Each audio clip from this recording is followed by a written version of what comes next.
محمد يا رسول الله يا حبيب الله يا رسول الله يا حبيب الله يا نبي الله محمد.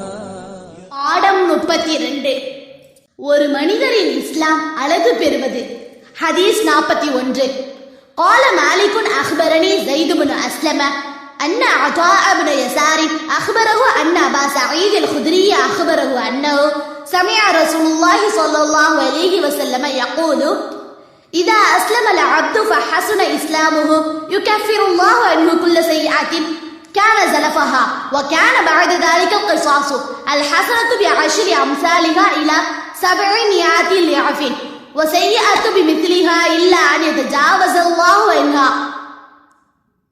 ஓர் அடியார் இஸ்லாத்தை தழுவி அவரின் இஸ்லாம் அழகு பெற்றுவிட்டால் அதற்கு முன் செய்த அனைத்து தீமைகளையும் அல்லாஹ் மாய்த்து விடுகிறான். அதன் பின்னர் உலகில் சக மனிதனுக்கு இழைக்கப்படும் குற்றங்களுக்குரிய தண்டனை உண்டு. அவர் செய்யும் ஒவ்வொரு நல்லறத்திற்கும் அது போன்ற 10 முதல் 700 வரை நன்மைகள் பதியப்படும்.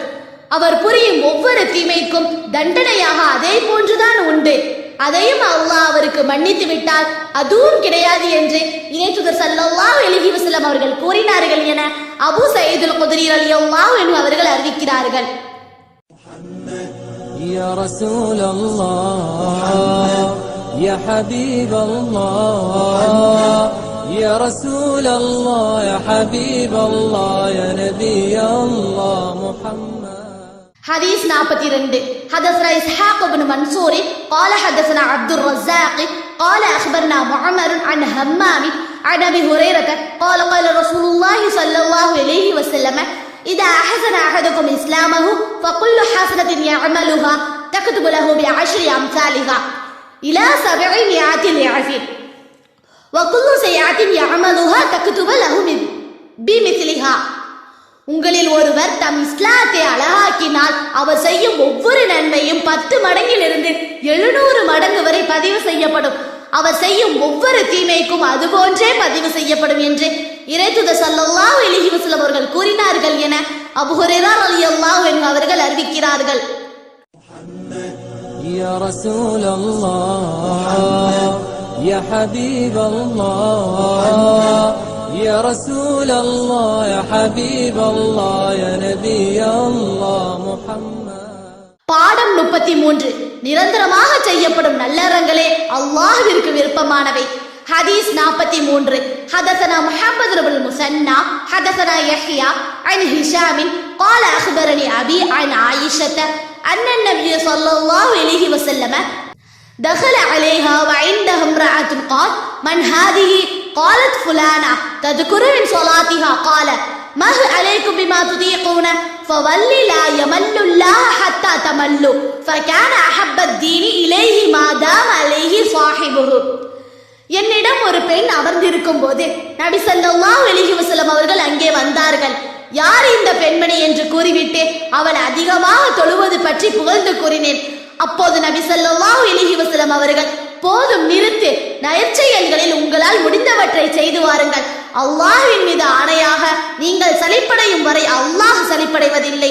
மேலும் மார்க்கத்தின் நல்லறங்களில் அல்லாஹ்விற்கு மிக விருப்பமானது நிரந்தரமாக செய்யும் நற்செயல்கள் தான் என்று கூறினார்கள் என ஆயிஷா ரலியல்லாஹு அன்ஹா அவர்கள் அறிவிக்கிறார்கள். يا رسول الله يا حبيب الله يا رسول الله يا حبيب الله يا نبي الله محمد. பாடம் 34. இறை நம்பிக்கை ஈமான் கூடுவதும் குறைவதும் உயர்ந்தோன் அல்லாஹ் கூறுகிறான். அவர்களுக்கு நாம் நேர்வழியை அதிகமாக்கினோம். இறை நம்பிக்கை ஈமான் கொண்டவர்களுக்கு அவர்களின் நம்பிக்கை இன்னும் அதிகமாகுவதற்காக நரகத்தின் காவலர்களுக்கான வானவர்களின் எண்ணிக்கையை நாம் ஒரு சோதனையாக ஆக்கினோம். அல்லாஹ் கூறுகிறான், இன்றைய தினம் உங்கள் மார்க்கத்தை உங்களுக்காக நான் நிறைவுபடுத்திவிட்டேன். அதாவது இந்த நிறைவான மார்க்கத்தில் ஏதேனும் ஒன்றை ஒருவர் விட்டுவிட்டால் அவர் மார்க்கத்தால் குறையுடையவராவார். ஹதீஸ் 44. حدثنا مسلم بن إبراهيم قال حدثنا هشام قال حدثنا فتادة عن عنس عن النبي صلى الله عليه وسلم قال يخرج من النار من قال لا إله إلا الله وفي قلبه وزن شعيرة من خير ويخرج من النار من قال لا إله إلا الله وفي قلبه وزن برة من خير ويخرج من النار من قال لا إله إلا الله وفي قلبه وزن ذرة من خير. قال أبو عبد الله قال أبان حدثنا فتادة حدثنا عن أنس عن النبي صلى الله عليه وسلم من إيمان ما كان من خير.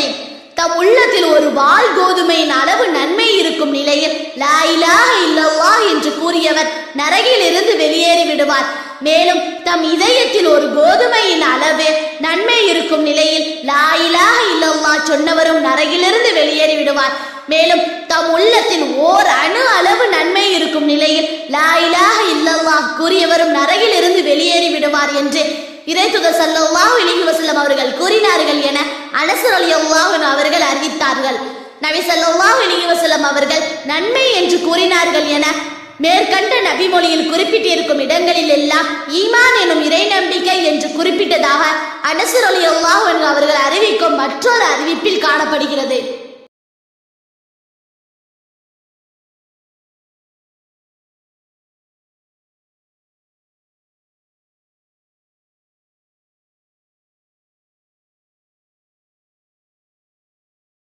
حديث 45 حدثنا الحسن بن الصباح سمع جعفر بن عون حدثنا أبو العميس أخبرنا قيس بن مسلم عن طارق بن شهاب عن عمر بن الخطاب أن رجلا من اليهود قال له يا أمير المؤمنين آية في كتابكم تقرؤونها لو علينا معشر اليهود نزلت اتخذنا ذلك اليوم عيدا. قال أي آية؟ قال اليوم أكملت لكم دينكم وأتممت عليكم نعمتي ورضيت لكم الإسلام دينا.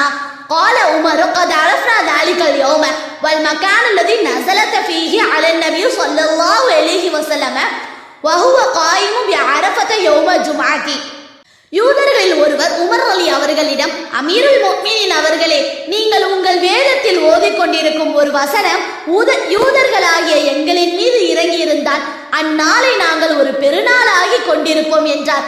அதற்கு உமர் அலி அது எந்த வசனம் என கேட்டார்கள். அதற்கு அவர் கூறினார், இன்றைய தினம் உங்களின் மார்க்கத்தை உங்களுக்கு நினைவுபடுத்தி விட்டேன், உங்களின் மீது என்னுடைய அருள் கொடையை முழுமைப்படுத்தி விட்டேன், இஸ்லாத்தையே உங்களுக்கான மார்க்கமாக திருப்தியுடன் அங்கீகரித்துக் கொண்டேன். திருக்குர்ஆன் 5வது பாகம் 3வது இந்த திருவசனம் தான் அது. அதற்கு உமர் ரலியல்லாஹு அன்ஹு அவர்கள் அவ்வசனம் எந்த நாளில் எந்த இடத்தில் வைத்து நபி ஸல்லல்லாஹு அலைஹி வஸல்லம் அவர்களின் மீது இறங்கியது என்பதை நாங்கள் அறிவோம்.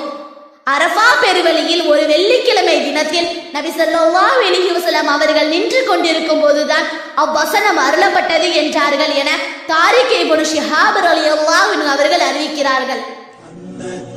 يا رسول الله يا حبيب الله